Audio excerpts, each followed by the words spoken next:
2024 లేదా 25లో డిగ్రీ లేదా బీటెక్ చదివారా? సాఫ్ట్‌వేర్ జాబ్ కోసం ఎదురు చూస్తున్నారా? అయితే కోడ్ జ్ఞాన్ 100 డేస్ కోర్సులో చేరండి, జాబ్ సాధించండి. చాలా మందిలో నేను చూస్తూ ఉంటానండి. 2.5 ఎల్‌పీఏ, 3 ఎల్‌పీఏ ఒక సాలరీనా? అవునా? అని ఈవెన్ పేరెంట్స్ కూడా దాన్ని సమర్థించి మాట్లాడేటువంటి వాళ్ళు చాలా మంది ఉంటారు. ఇప్పుడు వాళ్ళ పెయిన్ నుంచి మాట్లాడటం వేరు, పిల్లలని మార్కెట్ని అర్థం చేసుకుని మాట్లాడటం వేరు. దీని మీద మీరు ఏం చెప్తారు సార్ అసలు? చాలా మంచి క్వశ్చన్ అండి. నేను చాలా మంది పేరెంట్స్ తో మాట్లాడాను. పేరెంట్స్ మాక్సిమం అందరూ ఈ వీడియో చూస్తే గనక ఒక క్లారిటీ రావాలి వాళ్ళకి. అసలు ఫస్ట్ 2.5 3 ఎల్పీ అంటే 20 నుంచి 25 వేలు నెలకు వస్తాయి. దాంట్లో కటింగ్స్ అన్ని పోను హ్యాండ్కి 20 నుంచి 18 వేలు వస్తాయి.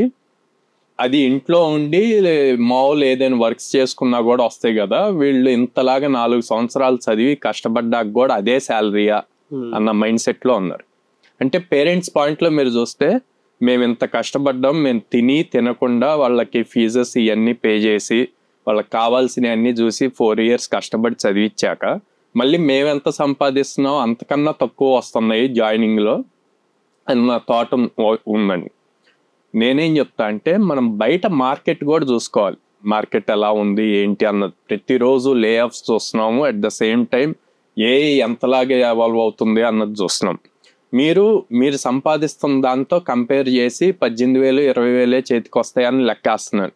కానీ రేపొద్దున 5 years ఎక్స్పీరియన్స్ వచ్చాక ఎంత శాలరీ వస్తుంది అన్నది మీరు క్యాలిక్యులేట్ చేయట్లా. అంటే ఇప్పుడు ప్రెజెంట్ టెంపరీగా ఈ నెలకి ఎంత వస్తుంది అన్నదే క్యాలిక్యులేట్ చేసుకుంటున్నారు.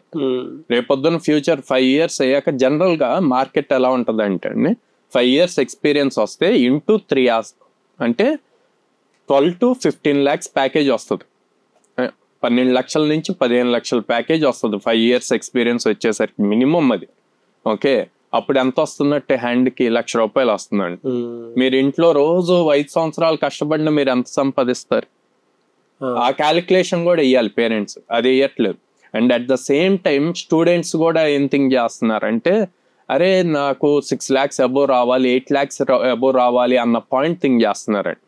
అది కరెక్ట్ కాదు. ఉన్న మార్కెట్ని బట్టి 6 lakhs 8 lakhs అందరికీ వచ్చింది అనుకోండి, ఇంత స్ట్రగుల్ ఎందుకు? అది పాసిబుల్ అవ్వదు కదా. అందరికీ సేమ్ రాదు, అందరి మైండ్ సెట్ ఒకటి కాదు, అందరు టెక్నాలజీ నేర్చుకునే విధానం ఒకటి కాదు. ఫస్ట్ కెరీర్ స్టార్ట్ అవటం ఇంపార్టెంట్.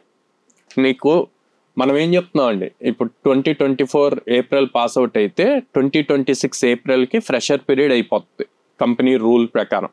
ఓకే, ఈ 2 years లో నువ్వు ఫ్రెషర్గా జాయిన్ అవ్వాలి. ఓకే, నీకు ఫర్ సపోజ్ ఇప్పుడు 2025 పాస్ అవుట్స్ ఉన్నారండి. 2025 పాస్ అవుట్స్ రాగానే ఇమ్మీడియట్ గా జాబ్ వచ్చింది. కానీ అది 2.4 ఎల్పీ అనుకున్నాం, 20,000 ఆఫర్ చేశారు. జాబ్ తీసుకోవాలా, తక్కువ ప్యాకేజీ, నాకు ఇంకా ఎక్కువ రావాలి అని చెప్పి వదిలేసాడు.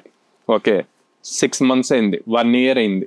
1 year తర్వాత 3.6 జాబ్ వచ్చింది. అంటే నెలకు 30,000 జాబ్ వచ్చింది. సంవత్సరం ముందు 20,000 జాబ్ వస్తే వద్దనుకున్నాడు. ఈ 1 year జాబ్ చేయాల, కోర్సులు నేర్చుకుంటున్నాడు. తర్వాత 30,000కి వచ్చింది జాబ్. జాయిన్ అయ్యారు. నేను డిఫరెన్స్ చెప్తున్నా ఎక్కడ ఎఫెక్ట్ అవుతుంది అన్నది. 30,000కి జాయిన్ అయ్యాడు. 1 year టైం వేస్ట్ అయిందిగా. ఇక్కడ జాయిన్ అయింది ఫ్రెషరే. తర్వాత రేపొద్దున ఎక్స్పీరియన్స్ వచ్చాక 3-4 సంవత్సరాల తర్వాత నీ పాస్ అవుట్ ఇయర్ ఏమో 2025, నీ జాబ్ నువ్వు జాయిన్ అయిన ఇయర్ వచ్చేసి 2026. ఈ 1 year పీరియడ్ వల్ల నీకు 3 lakhs లాస్ అయిందిగా. మనం ఏం చేస్తున్నాం క్యాలిక్యులేషన్, 5 years ఎక్స్పీరియన్స్ ఉంటే ఇంటూ 3 జనరల్ క్యాలిక్యులేషన్. ఏ కంపెనీస్ అయినా ఆఫర్ చేసే శాలరీ ప్యాకేజెస్ అట్లా ఉంటాయి. 2.5 to 3 lakhs క్యాలిక్యులేట్ చేస్తారు. ఫస్ట్ ఇయర్ నువ్వు 1 year 3 lakhs పోయినట్టే కదా. అవును. అదే నువ్వు అదే రోజు 20,000 వచ్చినా సరే ముందు నా కెరీర్ స్టార్ట్ అవ్వాలి అని చెప్పి స్టార్ట్ చేసినట్టయితే అక్కడ 20,000ది నువ్వు 5 yearsకి వచ్చేసరికి నీకు అక్కడ యాడ్ ఆన్ అయ్యిద్దిగా. ఇప్పుడు ఆ 1 year టైం పీరియడ్ వేస్ట్ అయినట్టేగా. ఆపర్చునిటీ పోయిందంటే టైం క్యాలిక్యులేషన్ తో పాటు మనీ క్యాలిక్యులేషన్స్ తో పాటు స్కిల్ క్యాలిక్యులేషన్స్ కూడా ఉన్నాయి. అంతే అండి. ఇప్పుడు టైం పోయింది తిరిగి రాదు. Time is equal to money అంటాం మనం. ప్రతి నిమిషం ఇంపార్టెంటే. సో దాన్ని గ్రహించట్లా, దాన్ని అసలు అర్థం చేసుకోవట్లేదు అన్నమాట. నేను బీటెక్ లో 12 లక్షలు 20 లక్షలు ఖర్చు పెట్టాను. నాకు ఇమీడియట్ గా 6 lakhs 10 lakhs ప్యాకేజెస్ రావాలి అన్న. ఓకే, రావాలి అనుకోండి, మీకు అంత స్కిల్ ఉందా? అంత స్కిల్ సెట్ ఉందా, మార్కెట్ ఆ లెవెల్ ఆఫ్ ఓపెనింగ్స్ ఉన్నాయా, అన్నీ చూసుకోవాలి మనం. ప్రతిసారి ఒకేలాగా ఉండదుగా. ఇప్పుడు 2022లో చాలా హై మార్కెట్ అండి. 4 lakhs 5 lakhs ఇచ్చే వాళ్ళకి కూడా 10 lakhs 15 lakhs ఇచ్చారు 2022లో కోవిడ్ టైంలో.